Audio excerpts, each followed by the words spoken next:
Հայաստանում կան մտահոգիչ զարգացումներ, նաև նրանք որոնք որ դուք նշեցիք,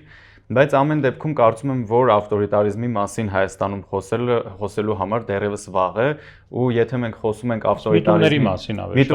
միտումների մասին բնականաբար կարող ենք խոսել, ու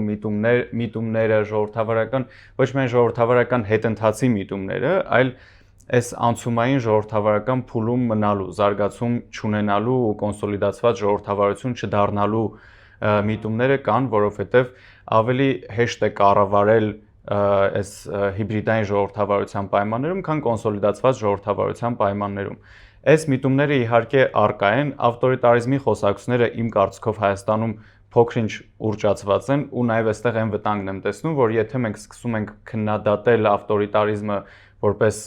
մեր բառամթերքի մեջ օգտագործելով, միգուցե ապա լեգիտիմացնում ենք մեր